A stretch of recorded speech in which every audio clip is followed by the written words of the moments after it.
नमस्कार मैत्रिणींनो, आज आपण घेणार आहोत मकर संक्रांत आणि भोगी या महत्त्वाच्या सणाविषयी सविस्तर माहिती। हा सण केवळ सण नसून निसर्ग, आरोग्य आणि नात्यांचा उत्सव आहे। मकर संक्रांतीच्या एक दिवस आधी भोगी हा सण साजरा केला जातो। भोगी म्हणजे जुने सोडून नवे स्वीकारण्याचा दिवस। या दिवशी घरातील जुने निकामी वस्तू एकत्र करून भोगीची होळी पेटवली जाते। यामागील अर्थ असा की जुने विचार, वाईट सवयी आणि नकारात्मकता जाळून टाकणे। शेतकरी बांधवांसाठी भोगी हा महत्त्वाचा सण आहे, कारण नवीन पीक घरी येण्याचा आनंद या दिवशी साजरा केला जातो।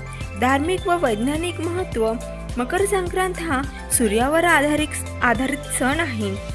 या दिवशी सूर्य मकर राशीत प्रवेश करतो आणि उत्तरायण सुरू होते। उत्तरायण म्हणजे दिवस मोठे होऊ लागतात आणि रात्र लहान। शास्त्रीयदृष्ट्या पाहिले तर थंडी कमी होऊ लागते, शरीरातील रोगप्रतिकार शक्ती वाढते, सकारात्मक ऊर्जा वाढते। म्हणूनच मकर संक्रांत हा आरोग्यासाठी उपयुक्त सण मानला जातो। परंपरा व रीतिरिवाज: महाराष्ट्रात मकर संक्रांत म्हणजे पतंग उडवण्याचा आनंद, हळदी कुंकू समारंभ, तिळगुळ वाटप। तिळगुळ घ्या, गोड गोड बोला हा संदेश आपल्याला सांगतो की राग, मतभेद विसरून नात्यांत गोडवा ठेवावा। संक्रांतीला तिळगुळ देण्यामागचंही कारण आहे। तीळ शरीराला उष्णता देते आणि गूळ ऊर्जा देतात। थंडीच्या दिवसात आरोग्य चांगले राहते। म्हणजेच आपल्या सणांमध्ये आहारशास्त्रही दडलेले आहे। मकर संक्रांत व भोगी सण आपल्याला शिकवतात, निसर्गाशी जोडलेले रहा, जुने वाईट सोडा, नवे चांगले स्वीकारा, नात्यात प्रेम आणि गोडवा ठेवा। हा सण आनंद आणि सकारात्मकतेचा संदेश देतो।